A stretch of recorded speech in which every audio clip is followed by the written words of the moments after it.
Our next topic respiration in plants. जैसे animals का तो हमें पता ही है, एनिमल्स रेस्पिरेशन करते हैं।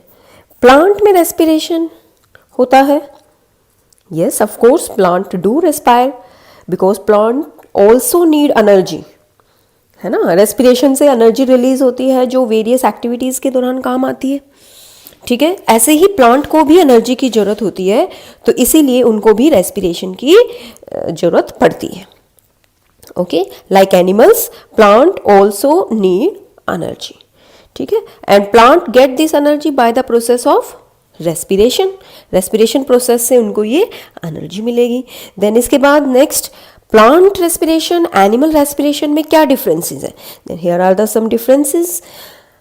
Like plant, in plant all the parts of a plant like root, stem, leaves, they perform respiration individually, लेकिन एनिमल्स में सिर्फ एक सिंगल यूनिट होती है respiration as a single unit, सिर्फ एक ही चीज़। जैसे हमारे सिर्फ इसमें लंग्स इन्वॉल्व होते हैं, नॉस्ट्रिल्स टू लंग्स तक का पैथवे जो होता है रेस्पिरेटरी ट्रैक, सिर्फ वही इन्वॉल्व होता है, पूरी बॉडी के पार्ट्स इन्वॉल्व नहीं होते हैं। देन सेकेंड, प्लांट में रेस्पिरेशन के लिए there is a little transport of respiratory gases from one part to the other. Plant के एक पार्ट से दूसरे पार्ट तक जो गैसेस जा रही हैं, ट्रांसपोर्ट हो रही है, वो बहुत कम होती हैं। लेकिन एनिमल के अंदर रेस्पिरेटरी गैसेस जो होती है वो लॉन्ग डिस्टेंस तक जानी होती है। लॉन्ग डिस्टेंस मतलब बॉडी के एक पार्ट से दूसरे पार्ट तक बहुत ज़्यादा डिस्टेंस होता है, तो इसीलिए वहाँ पर transport of respiratory gases is more. The respiration in plant occurs at a slow rate. Plant में रेस्पिरेशन बहुत स्लो रेट से होता है और एनिमल में फास्ट रेट से होता है। ओके, ये तीन डिफरेंसेस हैं plant respiration and animal respiration में। देन हम स्टार्ट करते हैं अपना प्लांट से। कौन कौन सा पार्ट करता है प्लांट में रेस्पिरेशन? तो सबसे पहले हम यहाँ बात करेंगे रूट्स में। रेस्पिरेशन में वही प्रोसेस होती है, ऑक्सीजन लेंगे और अंदर जो फूड है उस फूड को तोड़ेंगे, फिर एनर्जी रिलीज होगी, फिर उस एनर्जी को प्लांट यूज करेंगे। सबसे पहले रूट्स से हम शुरू करते हैं। रूट्स कैसे लेती है air, oxygen?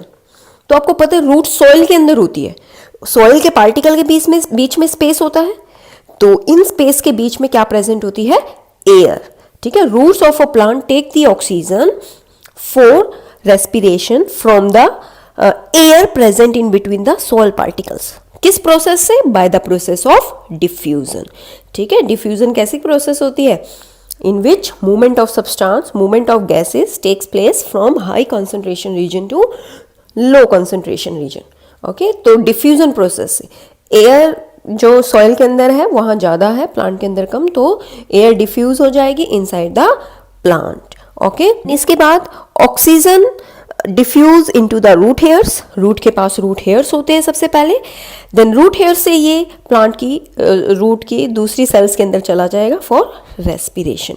And the same time carbon dioxide move out through the root hairs by the process of diffusion. Oxygen भी डिफ्यूजन के थ्रू आ रही है और अंदर से कार्बन डाइऑक्साइड भी डिफ्यूजन के थ्रू बाहर जा रही है। अब ये डायग्राम है, देखो इस डायग्राम में आपको ये जो दिख रहे हैं यहाँ पर, ये है सॉइल पार्टिकल्स।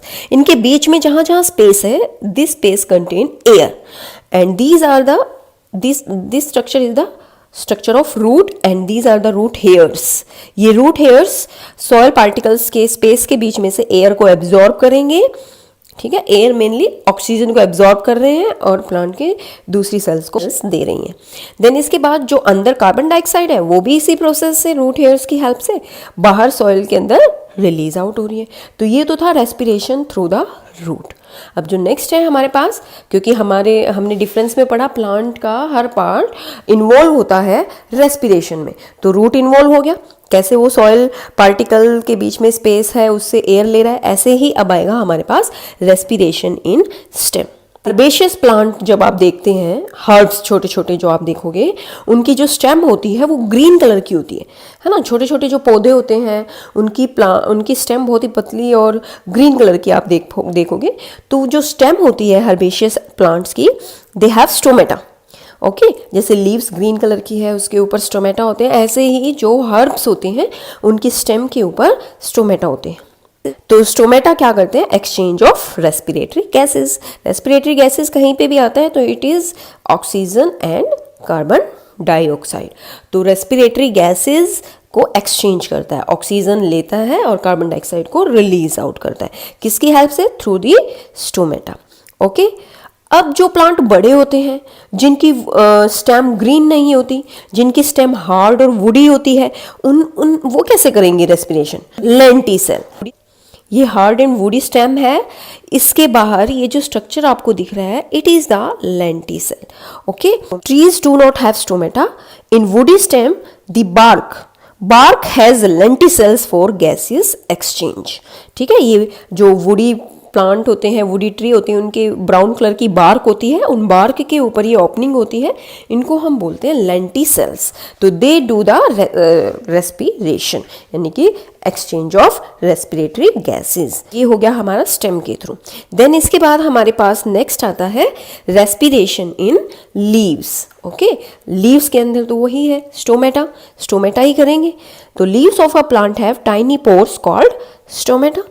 तो respiration in leaves occur during the day time as well as night. Day में भी होती है और नाइट में भी होती है। अब आप सोच रहे होंगे डे में तो फोटोसिंथेसिस होती है, तो रेस्पिरेशन कैसे होती है?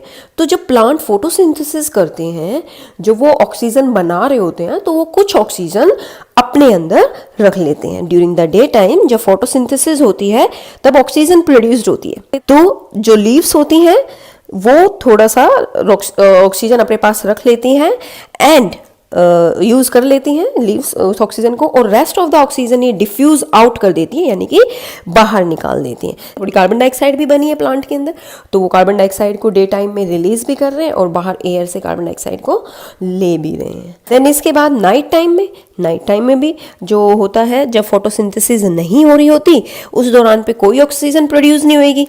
ठीक है, जब ऑक्सीजन प्रोड्यूस नहीं होएगी, कार्बन डाइऑक्साइड जो produced by respiration diffuse out into the air. जब वो रात में रेस्पिरेशन करते हैं तो कार्बन डाइऑक्साइड बाहर चली जाती है और वो बाहर से एयर को अंदर ले लेते हैं। तो oxygen from the air diffuse into the leaves to carry out respiration, तो वो बाहर से ले रहे होते हैं। दिन में तो फोटोसिंथेसिस जो ऑक्सीजन बना रही होती है, फोटोसिंथेसिस प्रोसेस के दौरान जो ऑक्सीजन बन रही होती है उसका यूज़ करते हैं। लेकिन रात में क्योंकि फोटोसिंथेसिस नहीं होती, तो ये ऑक्सीजन कहाँ से लेते हैं? From the surrounding. ओके, अब बाहर से ऑक्सीजन ली, अंदर इनके जो फूड था वो ब्रेक डाउन हुआ और वो रिलीज कर देगा कार्बन डाइऑक्साइड को। ठीक है, कार्बन डाइऑक्साइड वहाँ से बाहर चली जाएगी।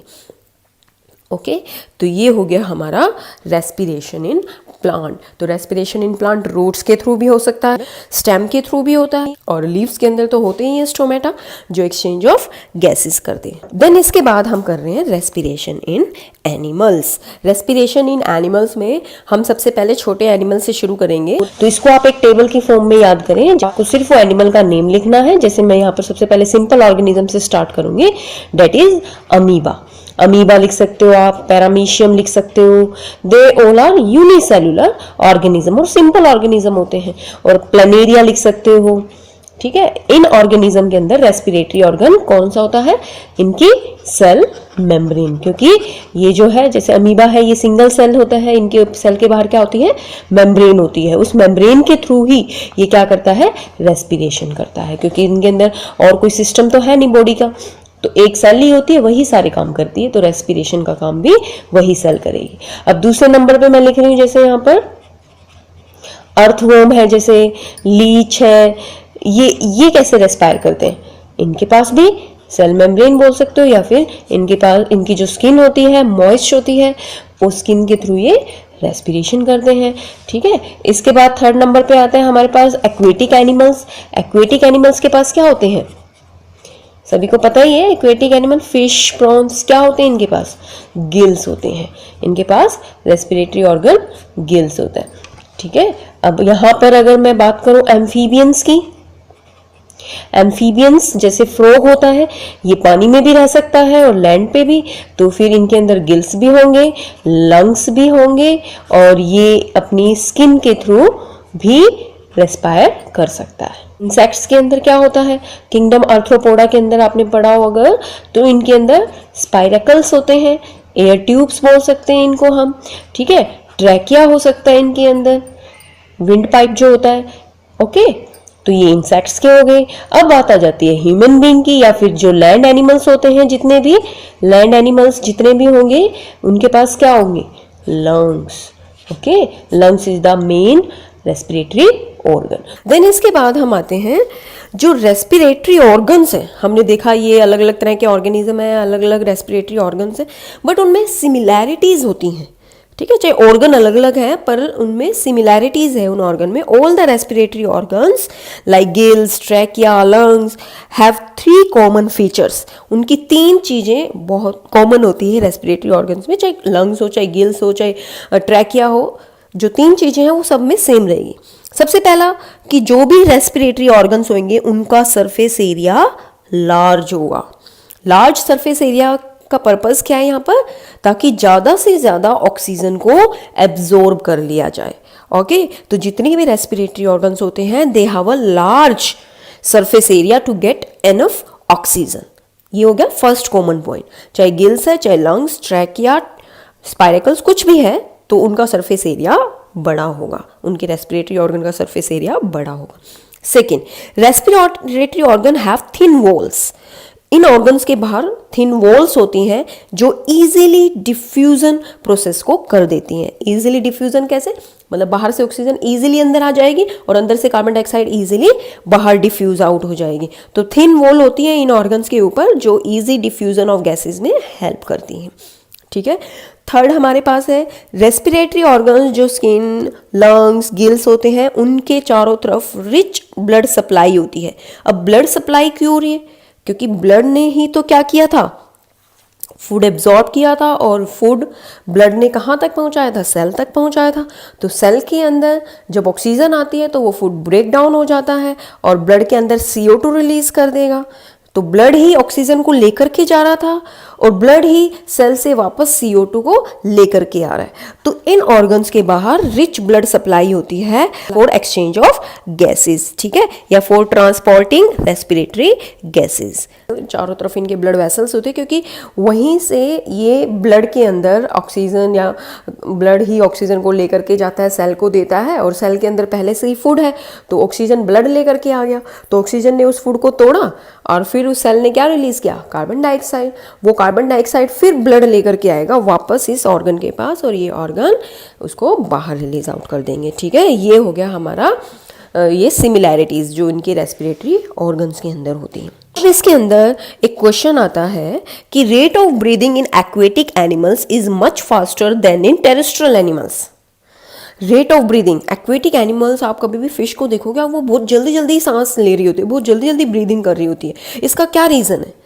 क्योंकि उसे डिजोल्व्ड ऑक्सीजन लेनी है, फ्री ऑक्सीजन नहीं लेनी। हम लोग आराम से करते हैं क्योंकि हमें फ्री ऑक्सीजन लेनी होती है। इनको तो वाटर से ऑक्सीजन को अलग करके डिजोल्व्ड ऑक्सीजन ये ले रहे हैं, फिर इनके गिल्स जो होते हैं उनको थोड़ा सेपरेट करते हैं, तो इसीलिए इनकी रेट ऑफ ब्रीदिंग ज़्यादा होती है। इनको जल्दी चाहिए होता है ऑक्सीजन क्योंकि वाटर डिजोल्व्ड ऑक्सीजन ले रहे हैं तो वाटर से ऑक्सीजन को ये सेपरेट करते हैं। फिर अब जो लार्ज एनिमल्स होते हैं लाइक ह्यूमन बीइंग हो गया, लैंड एनिमल्स कोई भी, तो उनका बॉडी बहुत बड़ा होता है तो ऑक्सीजन खाली डिफ्यूजन प्रोसेस से नहीं जा सकती है। ठीक है, that oxygen can not diffuse into the cells of the body quickly, इतनी जल्दी नहीं चली जाती। तो इसीलिए क्या होता है, हमारे पास पूरा एक ब्लड सर्कुलेटरी सिस्टम होता है जो उस ऑक्सीजन को बॉडी के अलग अलग पार्ट्स में देता है और बॉडी के अलग अलग पार्ट से कार्बन डाइऑक्साइड को इकट्ठा करके वापस लंग्स को देता है। तो ये थोड़ा सा ध्यान से करना, या तो ये लाइन, इसी लाइन को यहाँ पर दोबारा से बता रखा है, diffusion is insufficient to meet the oxygen requirement of large multicellular organism. Multicellular organism में खाली डिफ्यूजन से काम नहीं चल सकता। ठीक है, तो क्योंकि ह्यूमन बीइंग जो की बॉडी होती है वो बहुत बड़ी होती है तो oxygen can not diffuse into all the cells, हर सेल के अंदर डिफ्यूज नहीं हो सकता। इसीलिए बॉडी के अंदर क्या होता है, एक पूरा सिस्टम होता है, ब्लड सर्कुलेटरी सिस्टम, जो इससे नेक्स्ट लाइफ प्रोसेस है उसमें हम पढ़ने वाले हैं इसको। तो ये रीज़न है कि डिफ्यूज़न लार्ज मल्टीसेलुलर ऑर्गेनिज्म में क्यों नहीं होता है।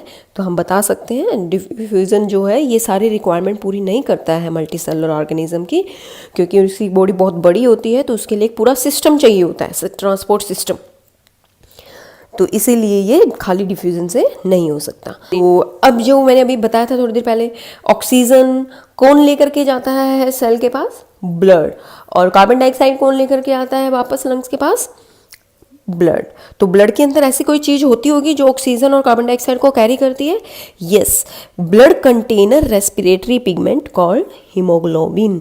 बहुत अच्छे से अंडरलाइन कर लेना इसको। ये हीमोग्लोबिन होता है जो ऑक्सीजन को कैरी करता है फ्रॉम द लंग्स, एंड इसको आप जब आगे पढ़ोगे तो उसमें ये भी लिख रखा होता है, और लंग्स से ये बॉडी सेल्स में जाता है, बॉडी सेल्स से फिर कार्बन डाइऑक्साइड फिर से ही हीमोग्लोबिन कैरी करेगा और वापस लंग्स के पास छोड़ देगा। ठीक है, तो ये थोड़ा इंपॉर्टेंट है, इसको अंडरलाइन कर लेना। रेस्पिरेशन इन फिश के अंदर गिल्स के थ्रू होता है। वाटर, अब मैंने बताया था रेट ऑफ ब्रीदिंग क्यों फास्ट होता है उसमें। When water passes over the gills extract dissolved oxygen from the water, क्योंकि उसे वाटर में से सिर्फ ऑक्सीजन को लेना होता है, इसीलिए उनको बारी बारी से ब्रीदिंग फास्ट करना होता है ताकि जल्दी जल्दी वो ऑक्सीजन ले, क्योंकि अंदर उसको अलग करने में भी टाइम लग रहा है। ठीक है, तो आप ये रीज़न लिख सकते हैं। आपने देखा होगा हम फिश को जब पानी से बाहर निकालते हैं, अब आप कहोगे ऑक्सीजन तो बाहर इतनी ज़्यादा है, फिर ऑक्सीजन की प्रेजेंस में फिश क्यों मर जाती है। हालांकि पानी में भी तो वो जिंदा है ऑक्सीजन की प्रेजेंस में, और बाहर तो वाटर से भी ज़्यादा ऑक्सीजन है ना, तो बाहर लाते ही फिश क्यों मर जाती है। तो इसीलिए मर जाती है क्योंकि उसके अंदर गिल्स होते हैं, और गिल्स को आदत होती है सिर्फ और सिर्फ डिजोल्ड ऑक्सीजन लेने की। जैसे ही हम उस फिश को बाहर निकालते हैं, when a fish is taken out from water it dies soon because there is a lot of oxygen in the air, and because a fish does not have lungs to utilise the oxygen of air for breathing, that's why fish will die. जो lungs होते हैं वो ज़्यादा oxygen को लेने के लिए capable होते हैं, but fish do not have lungs, so they can't utilise the free oxygen. तो यहाँ पर सेकंड क्वेश्चन आपका बन जाएगा, तो इसको ध्यान से करना। ओके बेटा।